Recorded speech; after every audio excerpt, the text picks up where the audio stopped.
Siente la Vera Cruz.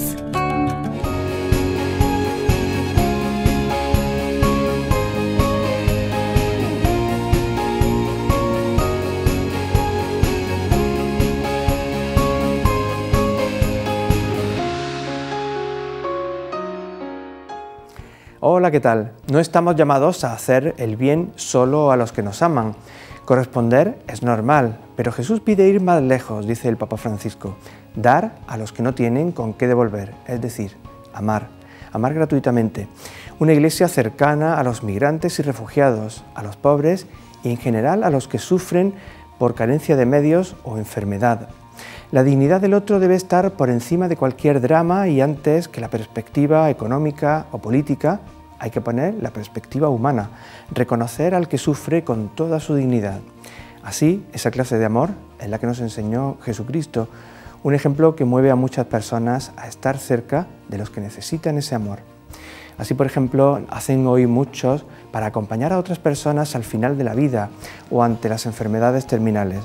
No podemos estar con los brazos cruzados si hay otros que están sufriendo. Tampoco ser fatalistas, dice el Papa Francisco. Estamos llamados a descubrir a Cristo entre aquellos que sufren, como alguien que levanta su voz para despertar en nosotros la caridad. Comenzamos.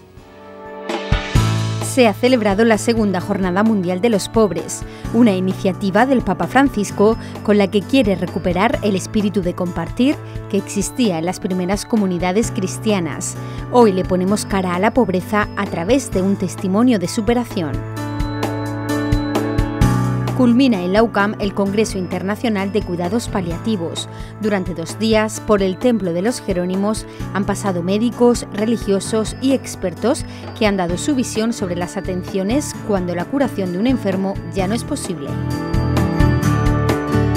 Con el objetivo de favorecer el acercamiento festivo de los alumnos que cursan religión, se ha celebrado el 11º encuentro de alumnos de religión en la ciudad de Águilas, una ocasión para resaltar el sentido educativo de la asignatura y reconocer la labor de profesores y alumnos. La historia de las migraciones es la historia de muchos pueblos de la tierra. A ellas están asociadas muchas situaciones de miseria.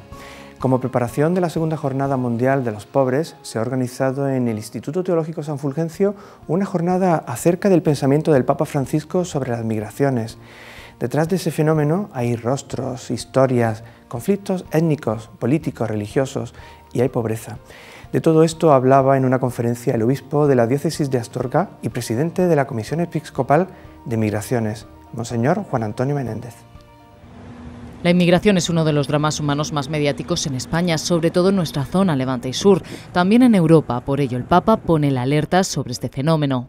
Analizar en un primer momento el fenómeno de la inmigración, tal y como lo entiende el Papa Francisco, como un hecho histórico que acompaña a la humanidad, como una situación nueva, que es la globalización de este fenómeno, y bueno, pues como la inmigración pues no es solo un drama humanitario que hay que atender, sino también una oportunidad pues para el desarrollo de los pueblos, para el intercambio de las culturas, también para la evangelización. Monseñor Méndez señala a los políticos como los encargados de dar respuesta a la situación, no solo atendiendo a las pateras que arriban a la costa, sino actuando en origen.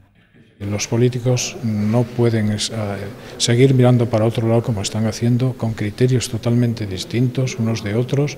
No hay una política común, no hay tampoco una solidaridad internacional, porque el problema de la inmigración se termina cuando los países que son emisores de migrantes se desarrollan económicamente y políticamente. El Papa, en su homilía de Lampedusa, señala a las mafias de la inmigración como los grandes culpables del drama de cayucos y pateras. En su discurso de 2016, ante el cuerpo diplomático del Vaticano, analiza las causas y soluciones del fenómeno migratorio actual. Como una vera e propia guerra mundial. El Papa Francisco hacía referencia en ese discurso de 2016 al grito de tantos que huyen de guerras, persecuciones o violaciones de los derechos humanos. Otras veces está simplemente el deseo de una vida mejor. Junto a las migraciones hay historias de sueños por cumplir, metas que muchas veces no se logran y cuyos fracasos terminan derrumbando numerosos proyectos personales. Les hablamos ahora de un testimonio que revela ese drama interior vivido cuando todo se viene abajo. Pencho Egea pasó de ser directivo de una multinacional a quedarse en la calle. Pidió ayuda a Jesús abandonado y ha conseguido salir a flote. Ahora sobrevive gracias a una pequeña pensión. Hemos compartido unas horas con él. Y bueno, pues de la noche a la mañana se fue todo al garete. Me quedé pues con lo que tenía en la mano, ¿no? Claro, yo siempre llevo una vida pues muy buena, o sea, siempre en los mejores hoteles, comiendo en buenos restaurantes, o sea, un nivel económico bastante alto. Y de ahí a la nada, este hombre fue jefe nacional de ventas de una conocida empresa editora multinacional y jefe también de recursos humanos de otra compañía del sector. Decidió dar el salto, emprender y montar su propia empresa. A la vuelta de la esquina le esperaba el fracaso. Lo pasé muy mal porque te sale a relucir pues el orgullo, la vergüenza de verte pues en un sitio, yo que sé, con gente que tiene pues que tiene una dependencia de droga, de alcohol o de juego, de salud mental, que yo me veía fuera de ese...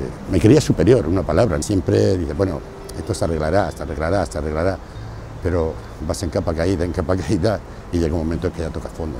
Pero a ese fondo le quedaba un trámite más, el pedir asistencia de ONGs. Iba al comedor, yo no quería hacer cola, no quería que me vieran. Entonces me esperaba el último para entrar en el comedor. Pero después, claro, tenía que sentarme en una mesa y compartir mesa pues, con este tipo de personas.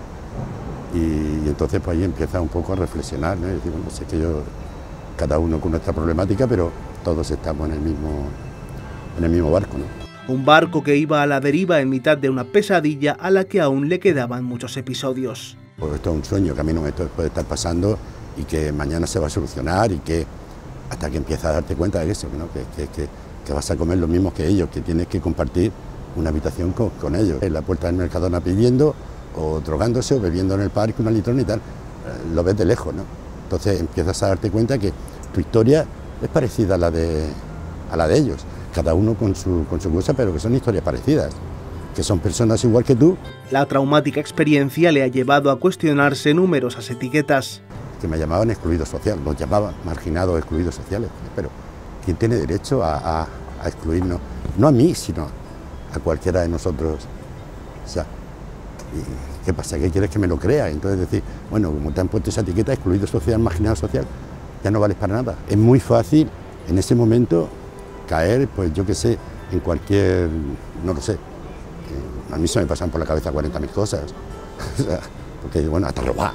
Esta parte de su vida le ha enseñado también a conocer al prójimo. Tú a un amigo le dices, oye, es que no tengo nada, no tengo absolutamente nada y necesito comer un bocadillo, a lo mejor esos 5 euros sí te los dejas, pero el segundo no, desaparece.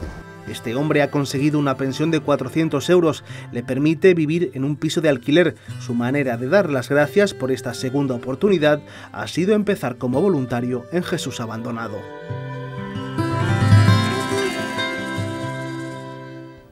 Historias que nos hacen pensar sobre nuestras vidas, sobre nuestra dignidad. El Evangelio nos habla de esa dignidad mostrándonos a un Dios que es capaz de ponerse a nuestra altura, dejando su condición divina para servir al hombre. La fiesta de Cristo Rey nos habla de eso, de servicio. Oímos la reflexión del obispo don José Manuel Lorca Planes.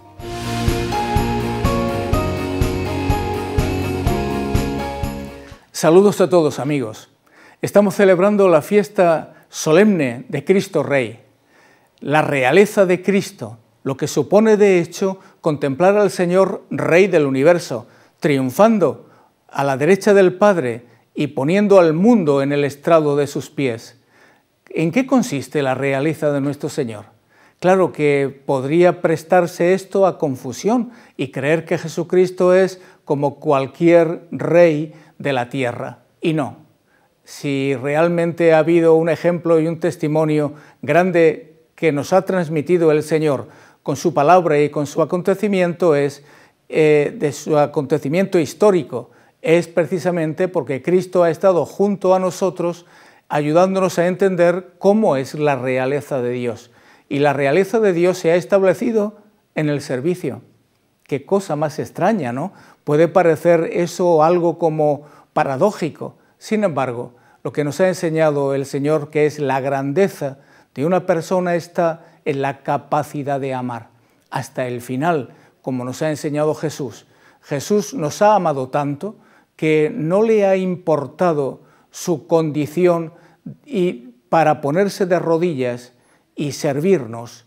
Él en la Santa Cena se pone de rodillas y le lava los pies a los discípulos, pero luego no le importa vivir prácticamente recorriendo toda Palestina, anunciando al Señor, anunciando la grandeza del amor de Dios. Él ha andado por todos los territorios del actual Israel, por Palestina, predicando la misericordia, predicando el amor, el servicio, la cercanía, bajándose a la altura de todo el mundo. Siendo Dios, decía San Pablo, ha dejado a un lado su condición divina y se ha hecho uno de tantos.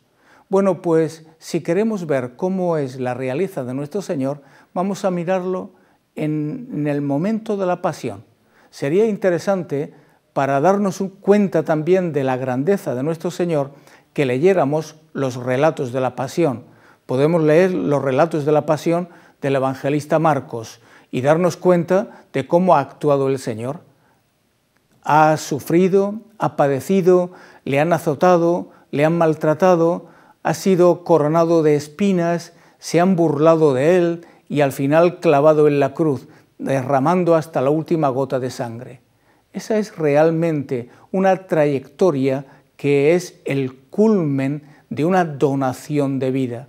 Ahí el Señor ha estado grande y nos ha enseñado la grandeza del amor, pero Dios se ha hecho no solo hombre, sino entre nosotros humilde, sencillo. ¿Qué nos está pidiendo el Señor? Que si tenemos que aspirar a algo es, acércate a Dios, pero gana territorio en cuanto a tu capacidad de servir, de estar cercano a los otros, pero sobre todo aprende del Señor, porque esa es la palabra o el mensaje que nos dice el Evangelio. Aprende de Cristo a ser humilde, sencillo, a estar atento y saber escuchar. Pues le deseo de todo corazón que esta fiesta, esta solemnidad de Cristo Rey les llegue muy hondo, que recen por la Iglesia, que recen por todos los voluntarios que están trabajando por los demás, por todos aquellos que han hecho del servicio una ofrenda de vida, y que Dios les bendiga a todos.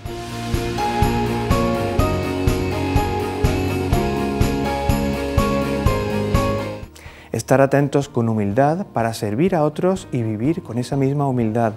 Saben que durante estos últimos programas estamos recordando a don Javier Azagra, alguien que dedicó sus mayores esfuerzos a proyectos de asistencia social y ayuda a quienes carecían de salud, a quienes carecían de vitalidad, de educación.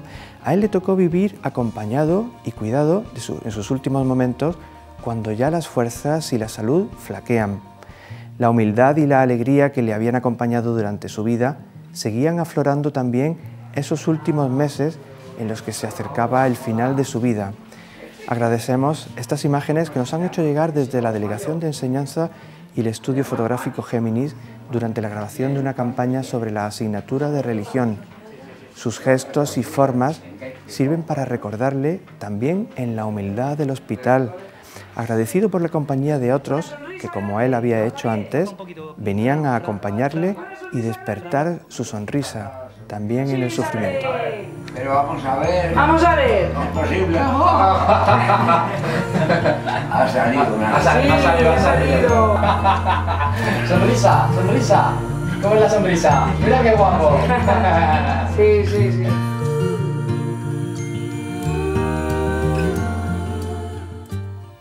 El sufrimiento en el hospital o en casa de personas en fase terminal, ocasiones privilegiadas para despertar y poner en práctica la caridad, acompañamiento personal, pero también es necesaria una asistencia médica profesional y respetuosa. Hace unos días ha tenido lugar un congreso internacional sobre cuidados paliativos, la atención médica especializada, la dimensión familiar, la espiritual, la emocional. Recordamos algunos testimonios que se han oído en este congreso organizado por la Universidad Católica de Murcia. La oportunidad de cuidar a las familias es un acto heroico que la mayoría de las familias afrontan. Murcia es una región muy cuidadora y a mí personalmente, a pesar de todos los años que estoy trabajando, cada día me sorprende esa generosidad de esa gratuidad en el dar, en el cuidar. Es una relación de amor que engrandece al hombre y que nos hace confiar en nosotros, en el ser, en el sentido de la vida, y realmente esto es lo que nos da fuerza. En mi caso ha sido transmitir un poco como médico y como delegado diocesano de Pastoral de la Salud lo que es la atención a los pacientes al final de la vida y a la familia, la importancia de atender a la persona en su globalidad, con sus 4 dimensiones, junto a su familia, y en esas 4 dimensiones de las que creo que son tan importantes, aunque sea médico, para mí la dimensión espiritual adquiere una trascendencia importantísima en las situaciones finales y cuando la muerte está presente. Entonces entiendo que esa dimensión espiritual debemos incidir en su atención, debemos prepararnos, formarnos, estar, tanto como sociedad como más concretamente como iglesia. Muchas veces falta cierta presencia en los hospitales para una adecuada atención espiritual, no solamente a través de ritos dentro de nuestra religión, sino también para mucho más, que es la espiritualidad, esas preguntas, esos anhelos que el paciente tiene de uno mismo, su entorno, su familia y por supuesto esa trascendencia con Dios. Yo creo que es una experiencia bonita, vosotros también creo que muy bien. Quiero felicitar a mis 2 compañeros de mesa porque verdaderamente mi experiencia ha sido una experiencia personal de en mi familia haber cuidado a mi suegra en los últimos años de su vida hasta el momento de morir, pero verdaderamente ellos, que no son familia, las personas a las que cuidan y que estén entregándose como si lo fueran y hasta más, pues yo de verdad que me da alegría y me hace confiar en que todavía hay esperanza para esta humanidad. La sociedad puede pensar que a veces nos dicen tenéis que ser muy fuertes para trabajar aquí, y yo pienso, bueno, pues realmente sí, porque acompañar el sufrimiento es difícil, pero es que realmente recibimos mucho, ¿no? Y como dice el título es que la fragilidad y la actuación, la opción nuestra y de las familias de cuidar, incluso de los pacientes cuidar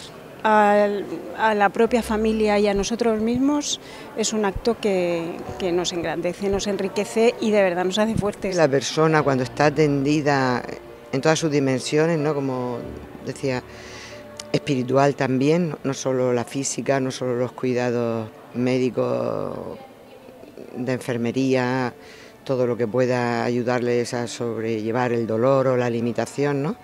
Sino también toda esa parte pues psicológica y espiritual, y sobre todo percibir el cariño alrededor de la familia.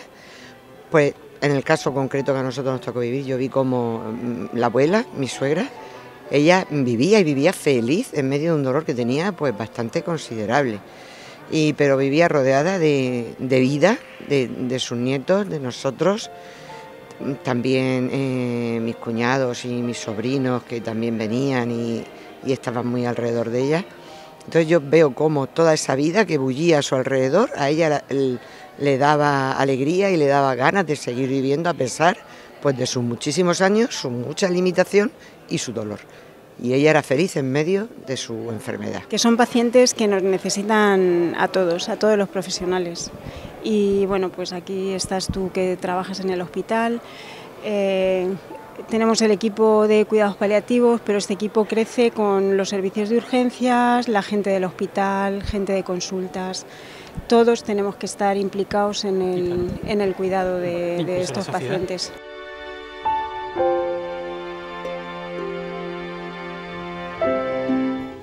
Esos pacientes al final de la vida necesitan una atención plena, global. Por tanto, se hacen necesarios equipos multidisciplinares en las unidades de cuidados paliativos. Hablamos no solo de aliviar el dolor físico, sino de sostener a la persona enferma y a sus familiares en ese duro tránsito hacia el final de una vida. Preferimos mirar a otro lado, pensar que será algo transitorio, pero la vulnerabilidad, la fragilidad del ser humano es consustancial a la vida. Normalizar hasta el punto que los cuidados paliativos, cuando no se puede curar, tenemos siempre que acompañar. Y ese acompañamiento tienen que hacerlo enfermeros, tienen que hacerlo médicos, todos los profesionales de la salud, pero también lo tienen que hacer, como no puede ser de otro modo, tenemos que acompañar también la familia. La familia tiene que aprender a vivir esa circunstancia no como algo transitorio, el propio enfermo, acompañamiento también espiritual desde el punto de vista cristiano, porque cuidar del enfermo es también un mandato divino. Nacemos y morimos y en el transcurso de la vida enfermamos. Nos tocará enfrentarnos al dolor y a patologías crónicas que tienen que ver con el aumento de la esperanza de vida, en definitiva, al sufrimiento. La pregunta es si estamos preparados y cuáles son los límites de la bioética en el tratamiento del ser humano. En la Universidad Católica mantienen una postura definida. Procuramos poner siempre defender la cultura de la vida frente a la cultura de la muerte que están promoviendo en muchos sectores de la sociedad. Estamos en contra total de la eutanasia, eliminar una vida humana. Es una inmoralidad y una injusticia. Y entendemos que tenemos el deber moral de cuidar de estos enfermos. Los cuidados paliativos son un instrumento extraordinario. Lamentamos que haya médicos que apoyen la eutanasia y que no respeten el juramento hipocrático, ¿no?, de defensa de la vida y de la dignidad de la persona. Yo espero que este congreso pues, ayude a muchos alumnos, los ilumine y los guíe en un ámbito fundamental como la de defensa de la vida, del ser humano, que lo hacemos así desde el nacimiento hasta la muerte. Una postura arraigada en los valores y la doctrina de la Iglesia que ha sonado fuerte en este Congreso de Cuidados Paliativos. Ha venido el canciller de la Academia, Monseñor Renzo Pegoraro, que es uno de los científicos del Vaticano más importantes y los que más está trabajando en las cuestiones médicas. Viene también, por ejemplo, Carlo Peluselli, que fue durante muchos años el presidente de la Sociedad Italiana de Cuidados Paliativos, viene también el presidente de la Sociedad de Cuidados Paliativos portuguesa, la británica, viene también don Mario Iceta, que es el presidente de la Comisión de Familia y Vida de la Conferencia Episcopal. No podemos olvidar que una sociedad se mide por cómo cuida de los que no pueden valerse por sí mismos. Todos los seres humanos tenemos una dimensión espiritual más allá de nuestra confesión religiosa, una dimensión que está presente siempre, aunque en esos últimos momentos de vida se manifiesta con una mayor intensidad. La mayoría de los pacientes terminales se cuestionan cómo ha sido su vida, si se sienten realizados o si van a encontrarse con Dios. Es la búsqueda del sentido y, en el fondo, una revisión de nuestra propia existencia. Hablamos de todo eso con Monseñor Iceta, obispo de Bilbao y presidente de la Subcomisión Episcopal para la Familia y Defensa de la Vida. Ciertamente la enfermedad resitúa la propia vida, tiene uno que saber cómo acoger y cómo integrar en la propia situación esta novedad que puede ocurrir, que puede poner en crisis toda la existencia, ¿no? Pero ese contexto personal es muy importante, ¿no? El saber que la vida sigue teniendo un sentido, más allá de la enfermedad, concebir también esa enfermedad como una tarea, ¿no? O sea, bueno, pues esto me resitúa, por tanto, yo cómo interpela mi libertad, qué voy a hacer con mi propia vida. Cuando sentimos un sufrimiento, un dolor, una enfermedad, la tendencia es a encerrarnos en nosotros mismos, ¿no? Entonces, corremos el riesgo de vivirlo solos, la enfermedad, ¿no? El Papa nos decía que tenemos que hacernos compañeros de viaje de la persona que sufre. La persona tiene que sentirse valorada, querida, escuchada, que su presencia es importante, que el que ella viva es muy importante. Por eso está toda la cuestión de los paliativos, ¿no? Los paliativos, que son de una altísima calidad técnica y moral, pueden ayudar a la persona a aliviarle dolores, sufrimientos, a resituar su vida, a paliar los efectos secundarios. Bueno, yo pienso que precisamente esa nueva filosofía de los paliativos, que no es tanto del curar, pero sí es del cuidar, de mejorar la situación vital de la persona, también de aliviar. Los cuidados paliativos no solo se deben dirigir al enfermo, también hay que cuidar a la familia, integrarla, la familia en esos cuidados, integrar a los cuidadores, también hay que cuidar a los cuidadores. La dimensión espiritual se forma y se fortalece con la transmisión de la identidad religiosa. La clase de religión es un ámbito especial para crecer en ese conocimiento. Hace unos días, más de 2.200 alumnos de religión de cuarto de la ESO y primero de bachiller se daban cita en Águilas para vivir una jornada festiva y de convivencia. Se trataba del 11º encuentro de alumnos de religión con el tema Edificados en Cristo. Una fiesta institucional y de acogida y diversas actividades programadas como visitas al Centro de Interpretación del Mar, el Museo Arqueológico, los baños romanos o un paseo en barco por la bahía. También tuvieron un encuentro de oración en la Capilla del Santísimo en la iglesia de San José.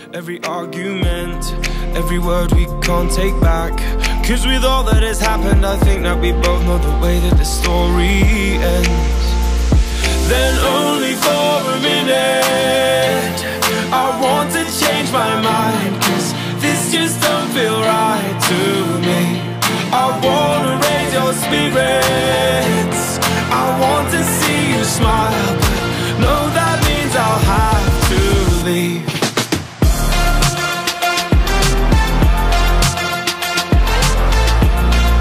No, that means I'll have to leave. Lately I've been thinking, I want you to be happier, I want you to be happier. When the evening falls and I'm left there with my thoughts, and the image of you being with someone else, well, it's eating me up inside. But we ran our course, we pretended we're okay. Now if we jump together, at least we can swim far away from the wreck we made. Then only for a minute I want to change my mind, 'cause this just don't feel right to me. I wanna raise your spirits, I want to see you smile, but no, that means I'll have to leave.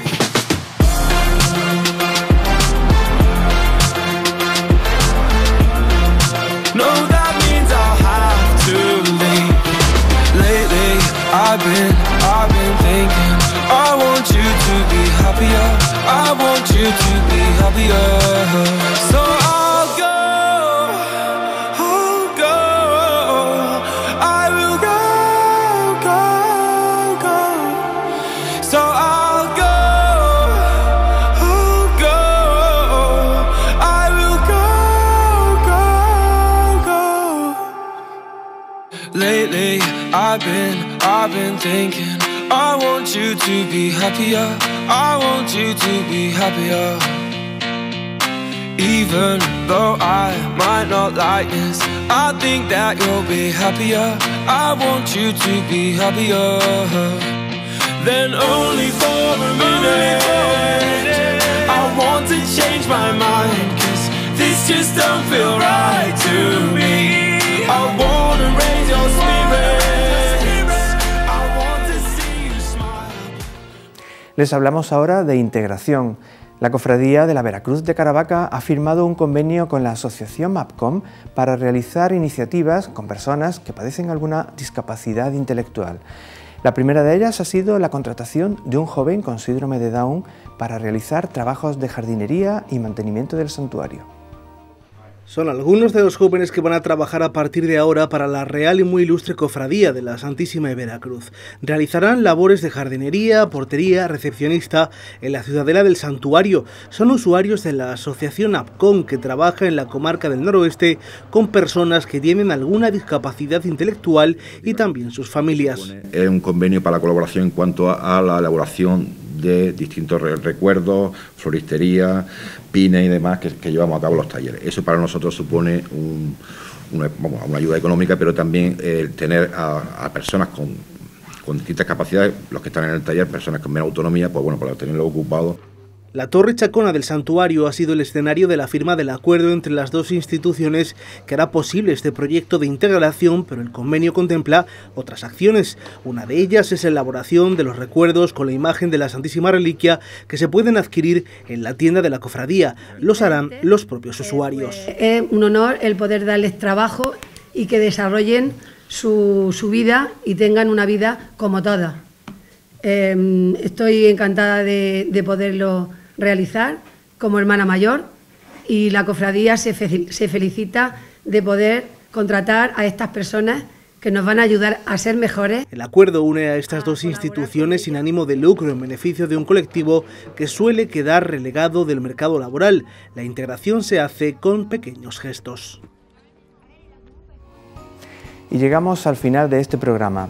La verdad del Evangelio, de la naturaleza del ser humano, asuntos que nos preocupan como la dignidad de toda vida, también de las personas enfermas, pacientes terminales o de aquellos que lo han perdido todo o viven en pobreza. Ellos son los elegidos de Dios y su dolor nos interpela como creyentes en lo más profundo. La Iglesia portadora de luz y llamada a salir al encuentro de los que más lo necesitan, con valentía y confianza. No se pierdan a continuación el programa Vidas con Luz. Conocerán un testimonio lleno de vida y de vidas. Nosotros nos vemos la semana que viene. Sean felices.